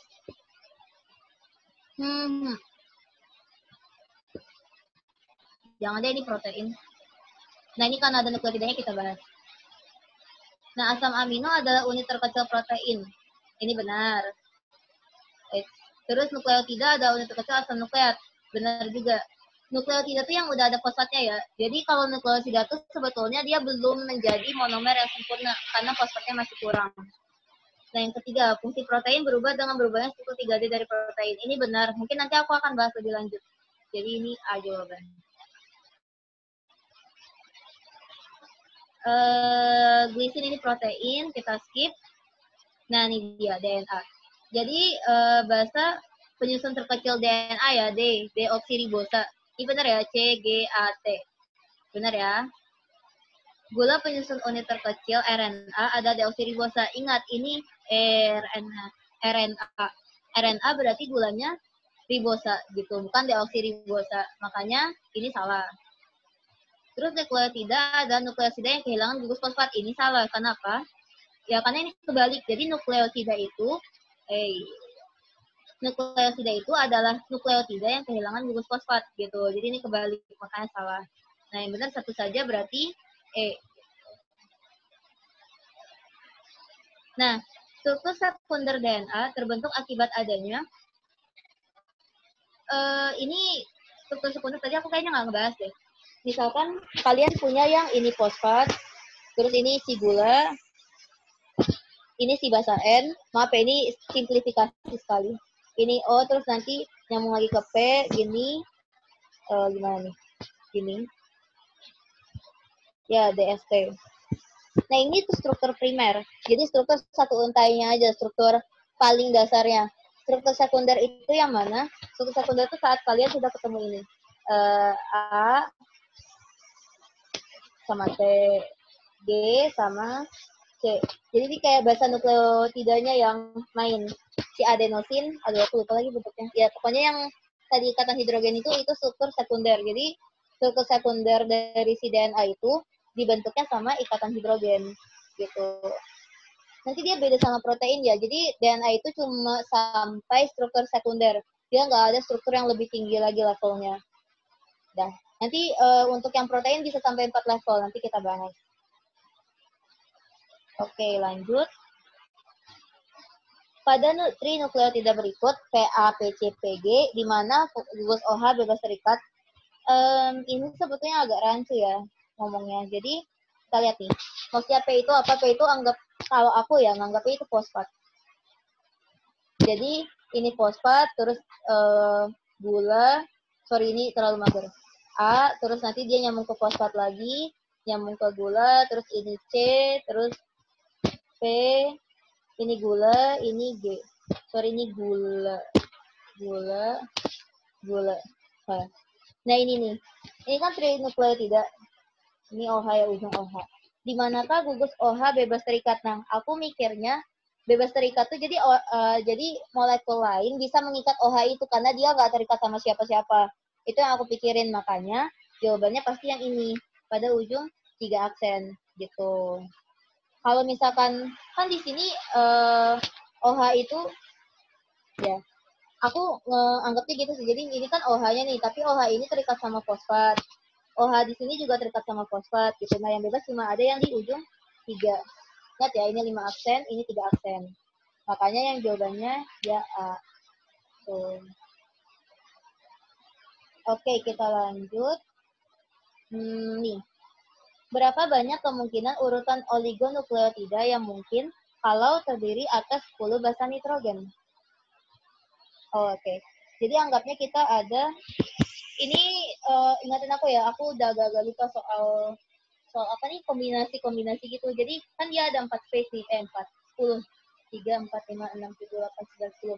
Nah, ini kemungkinan bahasa yang ada di deret ini kan dia urutannya harus ini A, ini T gitu kan. Berarti aku bisa kasih 4 di sini juga bisa 4 gitu terus. Berarti 4 pangkat 10 kan. 4 pangkat 10 itu berapa? Sudah aku hitung. Ini. Oke. Nah, jadi jawabannya coba kalian hitung aja kok 4 pangkat 10 harusnya kalau kalkulator aku error salah. Tapi enggak sih, harusnya ini kok benar. Oke. Kita lanjut ya. Jadi ini sesimpel ini kan karena dia nggak ada peraturan. Misalkan setelah A nggak boleh ada T gitu. Itu kan nggak ada. Nah, makanya tinggal 4 kali 4 pangkat 10 aja. Oke, kita lanjut. Salah. Aktivasi Michaelis Menten. Wah, ini udah protein-protein semua nih sepertinya. Ntar aku cek dulu. Nah. Oh, ATP nih, mumpung dekat-dekat AMP. Tadi aku udah bilang ya, ATP itu adenosin nukleotida yang masih ada 3 fosfat. Jadi dia masih full fosfatnya. Ya masih ada 3 lah istilahnya. Jadi makanya adenosin trifosfat. Nah, ATP itu menghasilkan energi yang sangat tinggi, ini benar. Kenapa? Soalnya fosfat itu ini tuh ikatan yang sangat kuat. Energi ikatannya itu aku nggak tahu dengan energi ikatannya. Biasanya tapi dia itu sangat kuat. Jadi waktu bikin suatu ikatan trifosfat, karena dia energi yang kuat, berarti kan kita butuh semacam kondisi yang sulit juga gitu untuk membentuk ini. Nah, makanya waktu dia terputus, dia akan menghasilkan energi yang besar karena energi yang terkandung di dalam ikatan ini tuh besar, energinya besar. Seperti itu. Makanya semua metabolisme kalau kalian lihat-lihat tuh pasti pakai ATP, dikit-dikit ATP, dikit-dikit ATP. Kalau enggak paling banter GTP lah gitu. Nah, sebabnya nih, ini sebab akibat ya. Reaksi pembentukan ATP merupakan reaksi yang endotherm. Ini sebetulnya bisa sih. Cuma ya alasan utamanya itu yang tadi aku bilang, karena energi itu ikatannya besar. Tapi benar juga waktu bikin ATP itu endotherm. Dan karena dia endotherm, maka pelepasannya exotherm, kebalikannya kan. Nah, itu oke lah, bisa lah berhubungan. Aku jawabnya mungkin A. Gitu. A itu dia kalau dua-duanya benar, dan dia berhubungan ya. Oke, apalagi nih? Nih, struktur DNA menurut Watson and Crick. Watson and Crick itu yang nemuin double helix itu terdiri atas 2 untai polinukleotida yang memiliki arah kekeluaran yang berlawanan. Benar ya? Kan arahnya itu 5/3, terus sebelahnya 3/5. Dia antiparalel. Paralel. Kekeluaran ujung 5 suatu polinukleotida tinggi dari ujung 3 aksen. Ini benar. Jadi kalau misalkan kalian lihat kan yang satunya fosfat ya. Di sini fosfat. Ngapain aku gambar di situ coba. Jadi misalnya ini sini fosfat. Terus di sini yang OH kan. Nah, fosfat ini ada O negatif, terus di sini O negatif, terus ini O, terus dia berhubung sama O yang lain gitu. Ceritanya kayak gini. Nah, kalau misalkan kayak gini, ini kan dia udah negatif banget kan. Berarti di ujung 5 itu muatannya akan sangat negatif gitu. Nah, ini kan oke lah ada O gitu. O kan banyak elektron, tapi nggak senegatif dia kan. gas negatif yang di 5 kan. Makanya di situ ada perbedaan kepolaran. Jadi 5 itu ibaratnya lebih negatif daripada di 3. Makanya si DNA ini polar. Nah, jadi yang pernyataan kedua itu benar lah ya. Ini benar, terus ini benar. Karena arah kepolarannya yang berlawanan, arah kepolarannya berlawanan karena 5 sama 3 beda. Inilah ya, nyambung lah ya, makanya ini bisa A. Kayak gitu. Kalau misalkan kalian ada bingung, silahkan nanya aja ya. Aku nggak tahu kalau kalian bingung, kalau kalian nggak nanya. Oke, kita lanjut. Proses penerjemahan kode-kode genetik dari DNA ke RNA disebut translasi. Ini DNA ke RNA, ini masalah. Ini harusnya transkripsi. Transkripsi. Ini berarti udah salah ya. Kodon adalah kode genetik yang terdiri atas 3 basa nitrogen berurutan yang terdapat pada mRNA. Ini benar. Berarti yang pertama salah, yang kedua benar, dia D ya. Kalau aku salah, C itu yang pertama benar, yang kedua salah. Kalau D itu yang pertama salah, yang kedua benar. Seingat aku ya, tapi nanti lihat aja petunjuknya. Kalau misalkan soalnya emang sebab akibat kayak gini. Atau benar salah kayak gitu. Terus, nah, kedua untai pada DNA berinteraksi melalui ikatan kovalen. Ini sudah jelas salah. Karena harusnya dia interaksinya ikatan hidrogen.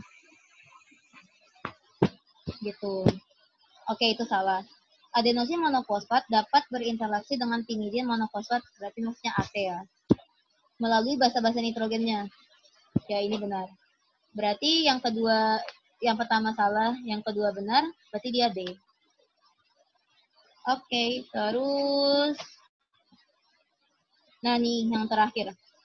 Pada proses transkripsi, untai DNA yang dapat bertindak sebagai template memiliki arah kepolaran dari 3 ke 5. Itu benar. Jadi, tadi aku udah bahas belum ya? Aku lupa loh. Jadi, DNA itu yang tadi si template-nya ini, atau nggak gini aja, mRNA itu sintesisnya, dia munculnya dari 5 ke 3 kan? Berarti si template-nya harus 3 ke 5. Berarti ini benar ya? Ini benar. Di antara 64 kodon, AUG adalah kodon pemula. Benar, ini yang tadi tingkat F metionin yang aku bilang. Oke, 64 kodon. Ya, oke. Ini dua-duanya benar, tapi dia nggak nyambung ya. Berarti dia B. Oke. Itu soal yang ada di 2015. Aku ambil yang paling baru karena mungkin lebih mirip dengan ujian yang kalian bakal jalanin. Kalau misalkan sampai sini, ada yang mau ditanyain nggak?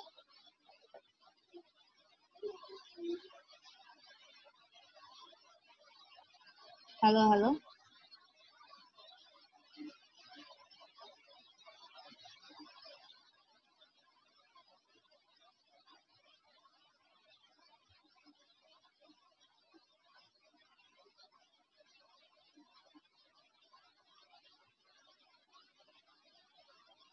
Kita diam-diaman. Ya. Nah, tapi kalau misalkan kalian udah nggak ada pertanyaan lagi, nggak apa, bilang aja enggak maksudnya. Serius nih, ada pertanyaan atau enggak? 5, 4, 3. Kayaknya nggak ada. Aku nungguin respon itu loh. Gak apa, bilang aja nggak ada kalau emang nggak ada. Aku, kalau gitu, kalau misalkan nggak ada yang mau ditanyain, aku lanjut ke materi selanjutnya ya. Kita punya sekitar 30 menit lagi. Kalau misalkan soalnya nggak sempat dibahas sekarang, nanti aku bahas pas besok mungkin. Karena teknik analisis sel itu yang paling sedikit sebetulnya. Aku pastiin jam 4:30 ya, karena kita ingin berbuka yang puasa. Sprint. Oke, kita lanjut ke bagian yang protein.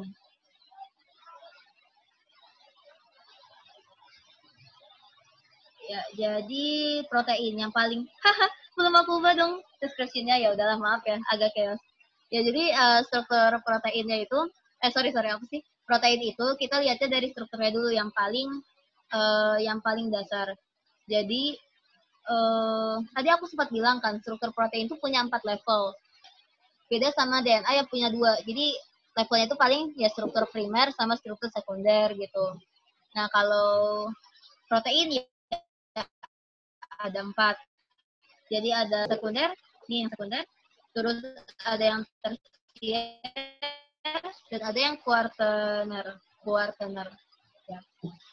Nah, ini mungkin aku bilang nih, semua protein itu punya struktur nih. Sekunder punya, primer punya, sekunder punya, tersier punya, tapi nggak semuanya punya kuarter. Nanti kita bahas kenapa. Oke, lanjut ya. Terus, nah ini struktur primer. Jadi struktur primer itu basically backbone, tulang punggung dari keseluruhan protein, si asam aminonya itu. Nah, ini yang paling bisa kita lihat tuh ada ikatan kovalennya. Jadi kalau misalkan dia strukturnya primer, itu nanti ya kita ngeliatin ikatan kovalennya. Nah, ini warnanya beda-beda. Nah, ini tuh nanti yang ini tuh masing-masing satu asam amino nih. Ini asam amino pertama, ini asam amino kedua, ini asam amino ketiga. Nah, 3 asam amino ini nanti dia akan dihubungkan dengan ikatan peptida atau yang versi umumnya dibilang ikatan amida. Nih, ada amida kan di sini kan CONH. Nah, ini ikatan amida. Tapi kalau di protein namanya peptida. Nah, jadi kalau misalkan dua asam amino itu dihubungkan dengan satu ikatan peptida. Jadi di sini kan ada ikatan peptida lagi kan, ini peptida, ini ikatan peptida lagi. Nah, jadi 3 asam amino itu dia punya 2 ikatan peptida kayak gitu. Nah, oke, jadi jangan kebalik ya. Ini namanya tripeptida. Kenapa? Karena ada 3 asam amino. Jadi jadi aku lupa ngomong sama siapa. Jadi dia tuh ngiranya peptida ini dilihatnya dari ikatan peptidanya. Enggak. Jadi peptida tuh lihat dari berapa jumlah sih asam amino yang ada di dalam ikatan itu gitu. Nah, terus yang penting juga dari struktur primer ini itu ujung N dan ujung C. Tadi aku sempat bilang. Jadi ini ujung N. Jadi yang N-nya itu bebas, jadi NH2. Jadi dia nggak ngikat CO yang lain. Itu dia namanya ujung N. Dan yang COH yang O-nya ini nggak ngikat suatu N lagi. Yang C-nya ini nggak ngikat suatu N lagi. Itu namanya ujung C. Dan protein itu mulainya dari N ke C ya. Jadi bukan kebalikannya, bukan C ke N. Nah, terus itu yang kedua, itu aku nggak tahu yang keberapa. Itu ujung N dan ujung C. Terus yang lain lagi yang harus kalian perhatiin, itu adalah, ini bisa ada, bisa enggak ya. Kalian harus bisa baca struktur primernya. Jadi misalkan gini,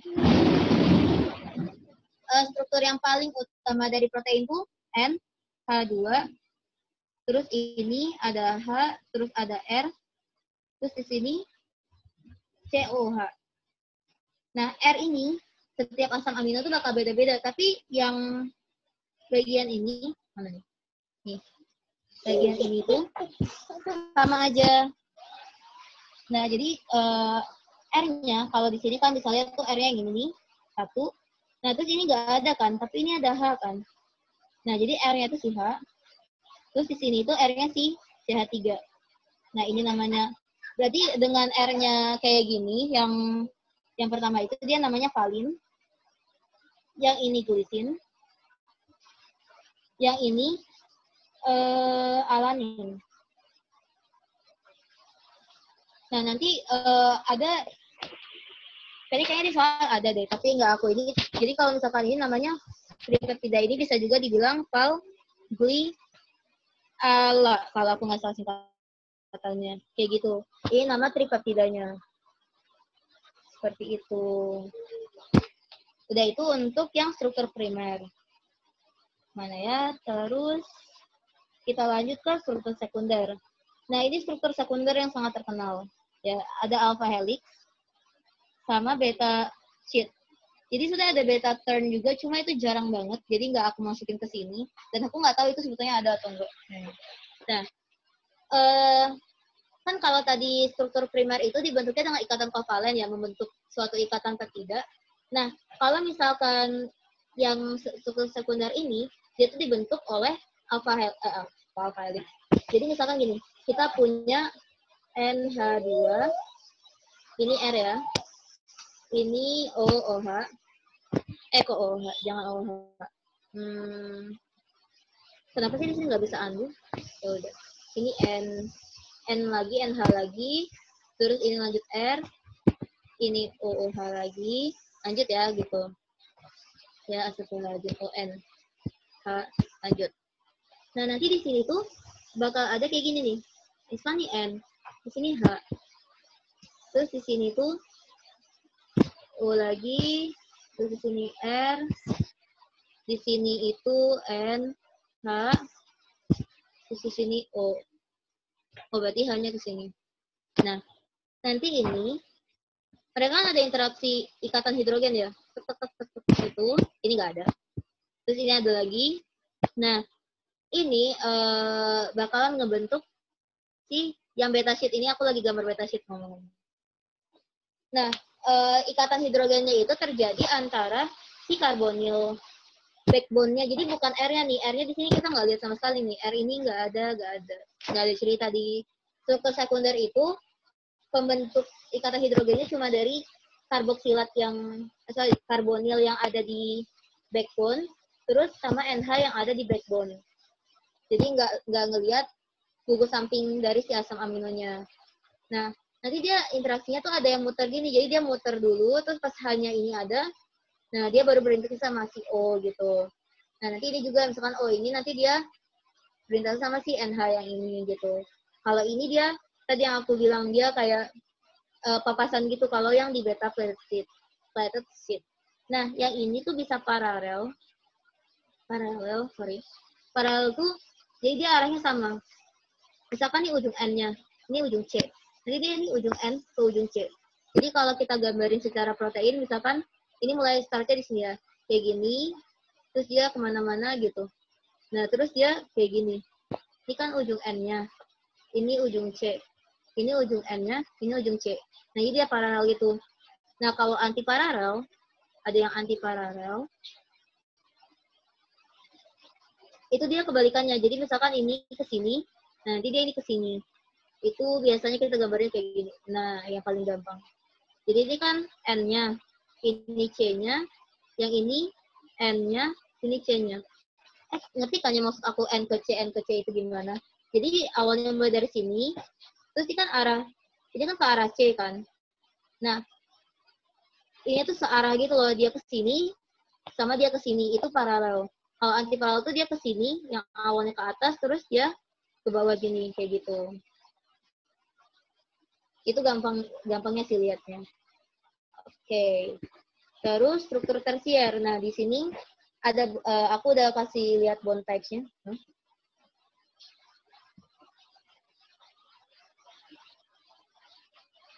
Ini aku masih nge-share screen nggak ya? Soalnya entah kenapa di aku, oh masih. Sorry, tadi hilang soalnya. Oke. Nah, di sini kan ada bond types-nya nih. Jadi di sini, kalau tadi di struktur sekunder itu aku bilangnya, kalau misalkan si R-nya itu nggak dilihat, nah kalau di sini baru R-nya yang kita lihat. Astagfirullah. Nah ya, jadi struktur interaksinya ini dibentuk sama struktur R-nya. Kalau misalkan kalian lihat, misalkan tuh ada yang warna ungu. Nah, yang warna ungu itu apa sih, hidrofobik. Jadi antara dua gugus hidrofobik itu dia akan berinteraksi. Nah, interaksinya ini kenapa dia bisa berinteraksi? Karena ada ikatan van der Waals kan, ya, interaksi van der Waals.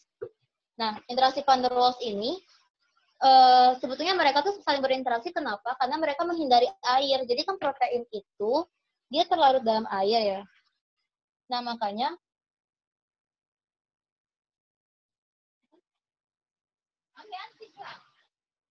Nah, terus tuh, sorry, tadi aku ngobrol sebentar. Nah, makanya karena dia menghindari air, mereka tuh saling berinteraksi gitu. Nah, terus yang kedua tuh ada jembatan disulfida. Jadi jembatan disulfida ini, kalian bisa lihat nih, yang warna pink. Jadi antara dua sistein, nah aku baru ingat nih, di sini ada sistein. Nah, antara dua sistein itu, kan dia modelnya CSH gitu ya. Terus di sini CSH. Nah, ini nanti akan membentuk S sama S. Nah, itu ikatan disulfida. Dan ikatan disulfida ini sebetulnya salah satu ikatan yang cukup kuat di dalam struktur tersier. Cukup kuat dan dia agak sulit untuk dilepaskan gitu. Seingat aku ya. Nah, terus hidrogen bonds. Jadi, di sini ada ikatan hidrogen juga. Ini aku bingung juga sih sama gambarnya. Ini maksudnya gimana. Tapi anggapannya kayaknya kayak gini deh. Mungkin ya. Soalnya aku nggak tahu nih dia mau gambarnya gimana. Tidak ketara. Tapi intinya kan ada interaksi O sama H ya. Nah, itu ikatan hidrogen. Nah, bedanya sama ikatan hidrogen yang tadi, sekarang yang interaksi ikatan hidrogen itu si gugus samping dari asam aminonya. Jadi bukan dari struktur struktur primer. Struktur utama dari asam amino, tapi yang gugus sampingnya. Nah, terus hidrofilik. Hidrofilik ini nah kayak gini nih. Jadi dia itu mengarah keluar. Jadi dia interaksi sebenarnya lebih sama air sih, karena dia hidrofilik kan. Nah nih, orientation outward to be close to the water. Terus sama yang terakhir ionik. Jadi ini misalkan NH3+ sama O-. Ini kan ada plus minus ya. Nah, itu ionic bond. Gitu. Itu pembentuk struktur apa nih? Tersier. Oke, lanjut. Nah, ini dia struktur Quartener. Jadi sebetulnya struktur tersier ini itu tuh satu subunit gitu. Jadi misalkan ya, tadi jangan ini.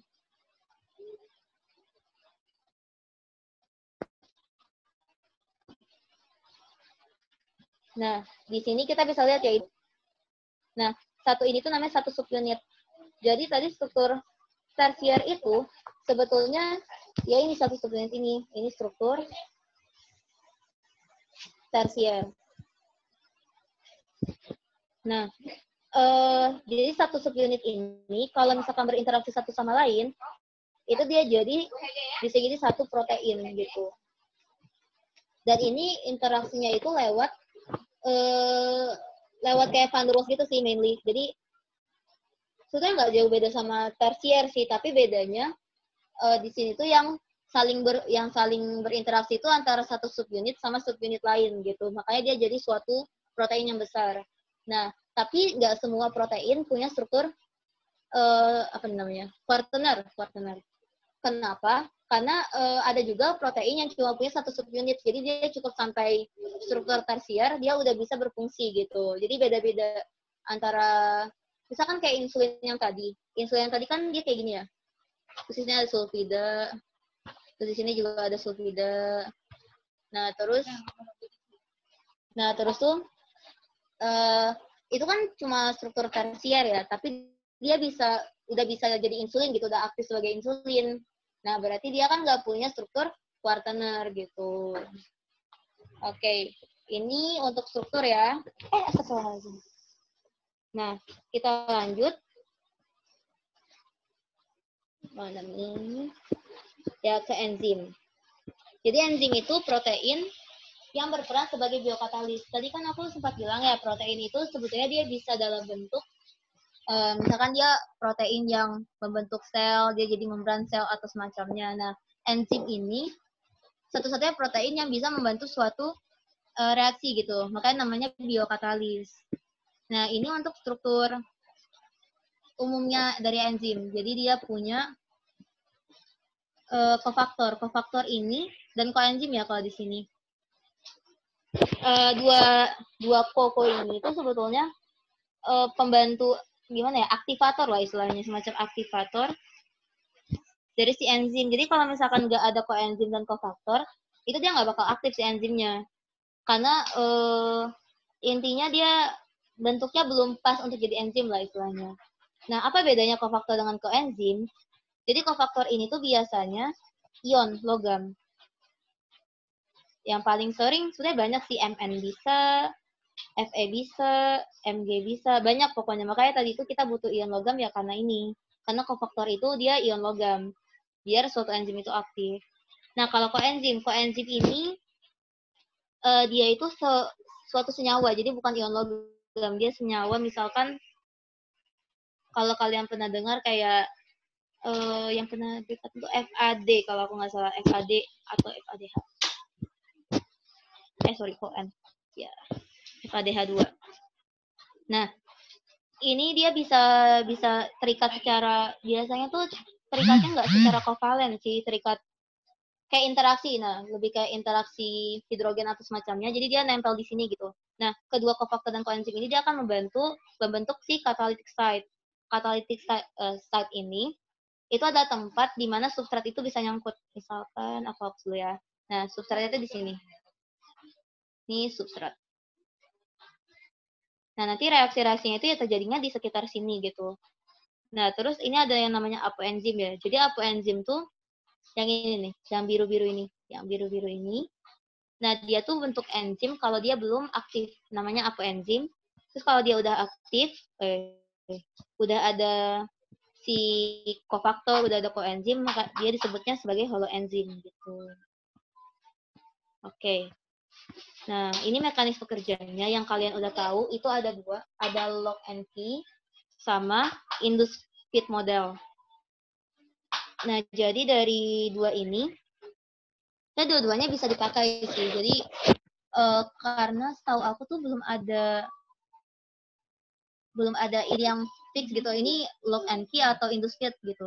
Jadi masih bisa dipakai dua-duanya untuk teori mekanisme kerjanya si enzim. Jadi kalau misalkan log and key itu bentuk substratnya harus sama persis dengan pola yang ada di enzimnya gitu. Jadi kalau misalkan beda dia udah nggak bisa buat berikatan gini lagi. Jadi dari si substrat nanti dia akan diubah jadi produk gitu. Nanti produknya lepas. Nah kalau induced speed, nah jadi kalian lihat nih di sini kan bentuk ini nggak pas dengan ini yang melengkung gitu kan. Terus ini juga miring setengah gitu. Nah nanti waktu si substratnya datang, nanti dia akan ngepasin nih biar pas sama si substratnya. Nah, baru dia akan dikatalisis, terus dapat produknya, keluar produk gitu. Oke, terus, nah jadi enzim itu dia dikatakan sebagai biokatalis. Pertama karena dia itu biomolekul, kedua protein maksudnya. Kedua karena dia itu bisa mengurangi energi aktivasi. Jadi energi aktivasinya lebih rendah. Kalau dianalogikan di organik tuh misalkan kayak dia tuh ngebentuk suatu senyawa transisi yang energinya tuh lebih rendah daripada yang seharusnya gitu. Makanya dia energi aktivasinya cuma segini daripada yang tidak ada enzim gitu. Udah sih gitu. Yang paling ribet dari enzim itu kalau kalian disuruh persamaan ini. Ini sebetulnya bisa kalian turunin sendiri tapi kayaknya terlalu lama ya kalau di ujian. Oh, masih ada waktu kita bahas ya. Kayaknya ini kita nggak bakal bahas soal protein hari ini deh. Kita selesaiin dulu aja materi si enzim. Jadi, oke. Nah, apa nih? Persamaan reaksi di dalam reaksi dengan enzim ini, itu bisa kalian nyatakan dengan seperti ini. E itu enzim, S itu substrat, terus ini berarti kompleks antara enzim dengan substrat gitu ya. Jadi enzimnya lagi ngangkat substrat nih. Terus selanjutnya baru yang kompleks ini tuh jadi suatu enzimnya kan nggak berubah ya, enzim dan produk. Nah, tahap penentu lajunya tahap yang ini. Kenapa? Soalnya sebetulnya aku kurang ini sih. Jadi biasanya ya kalau sepemahaman aku tahap penentu laju tuh biasanya yang paling lambat satu. Terus yang kedua itu yang bukan kesetimbangan. Karena apa? Karena kesetimbangan itu dia reaksinya cepat kan. Karena kesetimbang dia dari ES terus jadi E plus S terus jadi ES terus balik lagi jadi E plus dan itu kejadiannya cepat gitu. Makanya kita bisa tahu kalau yang reaksinya lambat itu ya reaksi yang kedua ini gitu. Makanya karena kita tahu tahap penentu lajunya, kita bisa bilang dong kalau laju reaksinya itu sama dengan ini kan. Nah ini jadi aku di sini pakai persamaan, sorry, pakai cara yang apa sih namanya, yang karena si karena si zat antara ini dia di apa ya, dibentuk terus dia diurai lagi jadi E plus produk.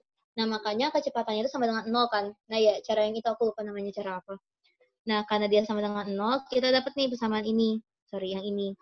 Ini karena dia si ES-nya tuh pas dia bertambah, minus itu karena saat itu dia berkurang. Jadi, kalau dia ke arah sini kan dia berkurang. Kalau ke arah sini kan dia berkurang. Makanya lambangnya negatif. Diturunin-turunin, kalian dapat nih persamaan ini. Nah, kalau kayak gini kan ribet ya. Maksudnya K-1 plus K2 kayak gitu. Nah, makanya ini disebutnya sebagai KM yang kalian kenal dengan konstanta Michaelis-Menten. Karena yang nemuin mereka, ya gitulah. Nah, karena dapat ini kan. Tapi aku lupa ding. Aku lupa. Jadi ini tuh kenapa harus kita ubah karena dia itu bukan suatu produk atau suatu substrat kan. Dia tuh antara gitu, dan hukum laju tuh nggak boleh pakai zat antara. Makanya kita harus pakai penurunan yang seabrek-abrek ini. Nah, terus kita ini nih yang ini tuh dia kan enzim bebas yang tersisa di larutan ya. Nah, kita kan nggak tahu ya enzim yang lagi bebas itu berapa, yang berkaitan sama substrat berapa. Nah, makanya kita cari cara gampang, yaitu kita definisiin aja enzim total itu gimana. Kan enzim total itu sama dengan enzim yang bebas ditambah enzim yang lagi berikatan kan. Nah, makanya enzim yang bebas itu kita bisa bilang dia ET dikurang ES. Nah, ini akan lanjut lagi ke tahap selanjutnya, yaitu ini. Nah, jadi kita ubah-ubah, nanti ending-endingnya biar cepat kita dapat ini. Ini kita masukkan ke dalam persamaan hukum laju.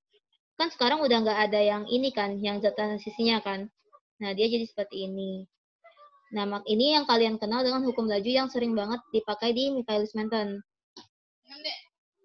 Nah, aku liatin dulu. Jadi, mana sih? Si persamaan ini nanti akan menghasilkan suatu grafik yang sering kalian lihat seperti ini. Jadi, dia punya Vmax. Vmax-nya di situ. Nah, terus ini ada yang Vmax per 2 yang aku bahas sekarang. Nah, jadi Vmax itu, nih, kan Vmax itu terjadi saat substratnya sangat banyak kan. Karena kalau substrat banyak berarti kecepatannya maksimal lah ya istilahnya. Nah, makanya Km plus S itu sama dengan S. Nah, kita ubah Km plus S-nya jadi S, tek-tek. Nah, berarti kita bisa tahu nih, K2 dikali E total itu sama dengan V maksimum. Nah, terus kita mau tahu nih, Km itu kira-kira berapa sih nilainya? Kan kita nggak tahu ya, karena konstanta ini. Ya, karena konstanta gitu, masih dalam bentuk persamaan. Nah, akhirnya kita bikin tuh, kalau misalkan Km sama dengan S, maka kita bisa bilang, ini kan Vmax-nya ya, Km-nya kita ubah jadi S, ini jadi 2S, kita coret, Vmax per 2. Jadi, Vmax per 2 itu sama dengan V pada saat Km sama dengan S. Gitu. Jadi, saat V sama dengan setengah Vmax, Km itu sama dengan S. Kayak gitu. Itu cara beberapa yang biasanya penting di dalam Michaelis-Menten grafiknya. Oke. Ini plotnya yang tadi udah aku tunjukin. Jadi, ini ya, pas Vmax-nya itu setengahnya Vmax, Km ini akan sama dengan substrat yang di sini. Itu.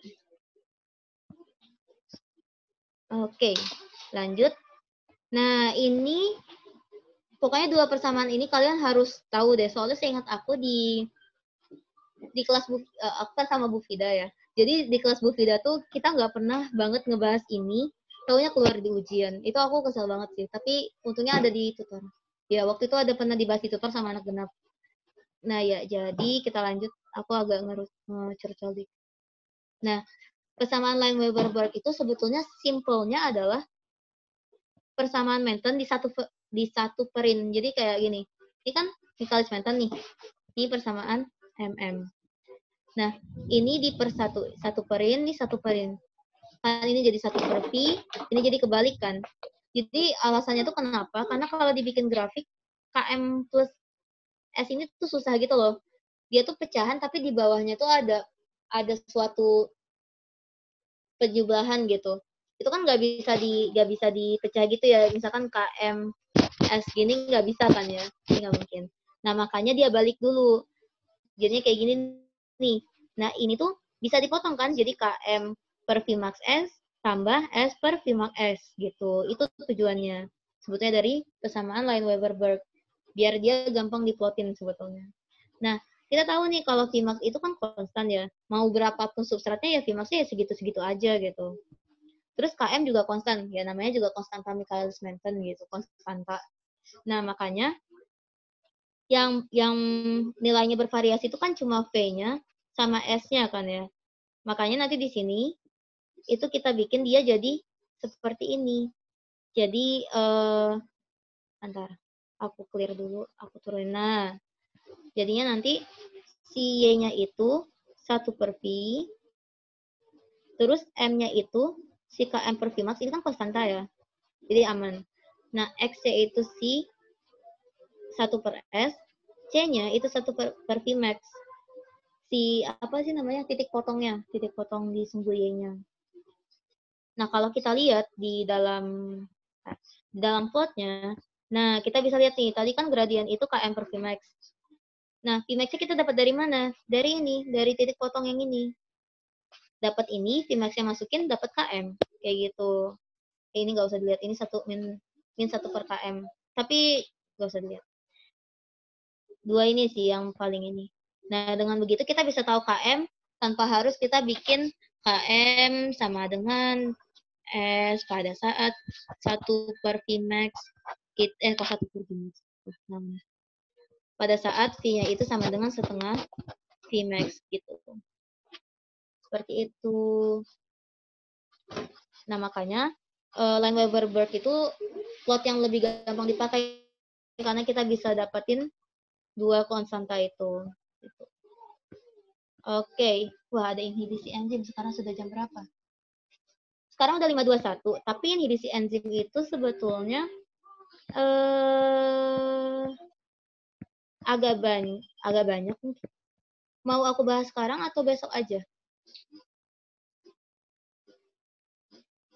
Apakah masih ada orang? Halo, halo?